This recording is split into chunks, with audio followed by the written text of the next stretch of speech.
सहभागी संघीयता से खेलों का भविष्य। लीजिए सुनिए दैनिक हरिभूमि में प्रकाशित केंद्रीय युवा मामले एवं खेल मंत्री माननीय श्री मनसुख एल मांडविया के लेख का ये ऑडियो संस्करण। युवा कार्यक्रम एवं खेल मंत्रालय का चिंतन शिविर 2026 संस्करण वैश्विक खेल महाशक्ति बनने की दिशा में भारत की खेल यात्रा में एक अत्यधिक महत्वपूर्ण क्षण है। सप्ताहांत में श्रीनगर में आयोजित इस शिविर में केंद्रीय नेतृत्व तथा राज्यों और केंद्र शासित प्रदेशों के खेल मंत्रियों के साथ साथ प्रमुख खिलाड़ियों, खेल प्रशासकों तथा भारतीय ओलंपिक संघ को एक मंच पर लाया गया ताकि खेल प्रशासन, खिलाड़ी विकास और ओलंपिक उत्कृष्टता के लिए एकीकृत कार्य योजना पर विचार विमर्श किया जा सके। अपने मूल में ये शिविर बिखरे हुए प्रयासों से हटकर सहभागी संघवाद के एक ऐसे मॉडल में बदलाव का प्रतिनिधित्व करता है जिसमें केंद्र और राज्य भारत के खेल इकोसिस्टम के सह निर्माता के रूप में कार्य करते हैं। यदि भारत को वर्ष 2030 के राष्ट्रमंडल खेलों की सफल मेजबानी करनी है तथा वर्ष 2036 के ओलंपिक खेलों में शीर्ष 10 देशों में स्थान प्राप्त करने के अपने महत्वाकांक्षी लक्ष्य को हासिल करना है तो ये समन्वय अत्यंत महत्वपूर्ण है। वर्ष 2026 संस्करण की विशेषता इसके क्रियान्वयन उन्मुख दृष्टिकोण परिणामों पर जोर देती है और ये भी सुनिश्चित करती है कि विचार विमर्श के दौरान प्रस्तुत किए गए विचारों का धरातल पर मापनीय प्रभाव पड़े। इसके लिए राज्य के खेल विभागों और केंद्रीय खेल मंत्रालय के बीच समन्वय अत्यंत आवश्यक है। युवा कार्यक्रम एवं खेल मंत्री डॉक्टर मनसुख मांडविया द्वारा श्रीनगर खेल संकल्प के शुभारंभ ने आगे के जमीनी सहयोगों के लिए दिशा निर्धारित की है, जिसमें राज्यों और केंद्र सरकार के साथ भारत के खेल इकोसिस्टम को सुदृढ़ करने, खेल पर्यटन को बढ़ावा देने तथा राष्ट्र निर्माण हेतु खेलों को बढ़ावा देने वाले प्रमुख क्षेत्रों पर सहमति बनाई गई। ओलंपिक कांस्य पदक विजेता निशानेबाज गगन नारंग, जो वर्तमान में प्रशिक्षक एवं भारतीय ओलंपिक संघ के सदस्य हैं, ने सभी हितधारकों को एक मंच पर लाने के प्रयासों की सराहना करते हुए कहा कि वर्ष 2026 तक ओलंपिक में शीर्ष 10 देशों में स्थान प्राप्त करने की भारत की महत्वाकांक्षा केवल सहभागी संघीयता तथा सार्वजनिक निजी सहभागिता के माध्यम से ही संभव है। सभी हितधारकों का एक साथ आना भारत को एक मजबूत खेल राष्ट्र बनाने के लिए सबसे बड़ा उत्प्रेरक सिद्ध होगा और इसकी शुरुआत इस शिविर से हो चुकी है। भारत का खेल इकोसिस्टम स्वाभाविक रूप से संघीय है, जहां राज्य जमीनी स्तर के बुनियादी ढांचे का बड़ा हिस्सा संचालित करते हैं, स्कूली खेलों को प्रोत्साहित करते हैं और स्थानीय प्रतिभाओं की पहचान करते हैं। वहीं केंद्र सरकार राष्ट्रीय योजनाओं, उत्कृष्ट प्रशिक्षण और अंतर्राष्ट्रीय प्रदर्शन को बढ़ावा देती है। निर्बाध समन्वय के अभाव में ये व्यवस्था अक्षमता का कारण बन सकती है। शिविर ने इस बात को रेखांकित किया कि भारत की ओलंपिक आकांक्षाएं अलग अलग प्रयासों से नहीं बल्कि समन्वित योजना, साझा संसाधनों और सतत प्रतिक्रिया तंत्र के माध्यम से ही साकार हो सकती हैं। शिविर का एक प्रमुख विषय प्रारंभिक प्रतिभा पहचान और संरचित मार्गों के माध्यम से व्यापक प्रतिभा आधार तैयार करना था। देश में 15 लाख से अधिक स्कूलों और 8 करोड़ विद्यार्थियों के साथ भारत के पास अपार प्रतिभा का भंडार है।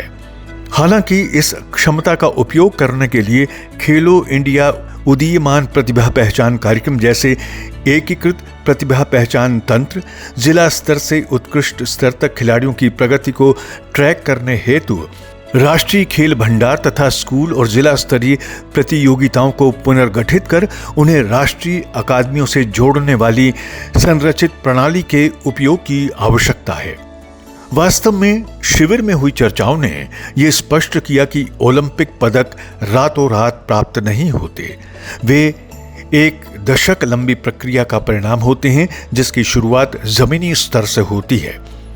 जब राज्यों ने अपनी जमीनी प्रतिभा योजनाओं को साझा किया और केंद्र सरकार की खेलो इंडिया योजना के साथ उनके समन्वय पर प्रकाश डाला, तब ये स्पष्ट हुआ कि इस दिशा में काफी प्रगति हुई है और निरंतर सहयोग इस व्यापक लक्ष्य की प्राप्ति में एक महत्वपूर्ण घटक है। चर्चाओं से प्राप्त एक महत्वपूर्ण निष्कर्ष ये है कि प्रशिक्षक खेल सफलता की रीढ़ होते हैं। अतः कोचिंग प्रमाणन के मानकीकरण, प्रशिक्षकों के कौशल उन्नयन एवं कल्याण तथा पूर्व खिलाड़ियों को कोचिंग इकोसिस्टम में सम्मिलित करने के प्रस्तावों को सभी हितधारकों का समर्थन प्राप्त हुआ। वर्तमान में देश भर के लगभग 1000 खेलो इंडिया केंद्रों में पूर्व चैंपियन खिलाड़ियों यानी पीसीए की भागीदारी से सकारात्मक परिणाम प्राप्त हुए हैं, जो कोचिंग इकोसिस्टम में पूर्व खिलाड़ियों के व्यापक समावेशन के लिए एक मॉडल के रूप में उभर रहा है। भारत ने विशेष रूप से खेलो इंडिया केंद्रों और अकादमियों के माध्यम से खेल अवसंरचना के निर्माण में उल्लेखनीय प्रगति की है। तथापि शिविर ने कुछ ऐसे क्षेत्रों की पहचान की जिन पर ध्यान केंद्रित कर देश के सुदूर क्षेत्रों तक खेल अवसंरचना की उपलब्धता को और सुदृढ़ किया जा सकता है। प्रमुख प्रस्तावों में मौजूदा अवसंरचना का साझा उपयोग मॉडल के माध्यम से उसे अनुकूलित करना, क्षेत्रीय उच्च प्रदर्शन केंद्रों का विकास करना तथा विश्व स्तरीय सुविधाओं के लिए सार्वजनिक निजी सहभागिता को प्रोत्साहित करना शामिल है। इस संदर्भ में जहां राज्य स्थानीय आवश्यकताओं की पहचान करते हैं, वहीं केंद्र वित्तीय ढांचा, तकनीकी विशेषज्ञता और वैश्विक मानकों के अनुरूप मार्गदर्शन प्रदान कर सकता है। राष्ट्रमंडल खेल 2030 की मेजबानी केवल स्टेडियम निर्माण तक ही सीमित नहीं है, बल्कि ये एक खेल सक्षम राष्ट्र के निर्माण के बारे में भी है। चिंतन शिविर में इस बात पर भी प्रकाश डाला गया कि तैयारी के लिए अंतर्राष्ट्रीय मानकों के अनुरूप शहर स्तरीय अवसंरचना, प्रभावी लॉजिस्टिक्स, सुशासन और खिलाड़ियों के लिए सेवाएं तथा एक सुदृढ़ घरेलू प्रतियोगिता कैलेंडर की आवश्यकता है। राष्ट्रमंडल खेल 2030 की सफल मेजबानी के लिए राज्यों और केंद्र सरकार की साझा जिम्मेदारियां न केवल नीति निर्माण के स्तर पर हैं, बल्कि उनके क्रियान्वयन के चरण में भी एक प्रमुख विशेषता के रूप में उभर कर सामने आई।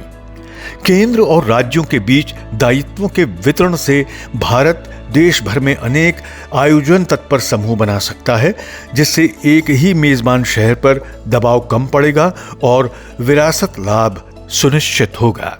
चिंतन शिविर केवल एक सम्मेलन ही नहीं, बल्कि एक परिवर्तन उत्प्रेरक भी है। यदि इन विचारों को प्रभावी रूप से लागू किया जाता है तो ये शिविर भारत के खेल प्रक्षेप पथ को पुनर्परिभाषित कर सकता है, जिससे राष्ट्रमंडल खेल 2030 की मेजबानी और वर्ष 2036 तक ओलंपिक में शीर्ष 10 देशों में स्थान प्राप्त करने का सपना न केवल आकांक्षात्मक होगा, बल्कि साध्य बन सकेगा। सहभागी संघीयता से खेलों का भविष्य। आप सुन रहे थे दैनिक हरिभूमि में प्रकाशित केंद्रीय युवा मामले एवं खेल मंत्री माननीय श्री मनसुख एल मांडविया के लेख का ये ऑडियो संस्करण।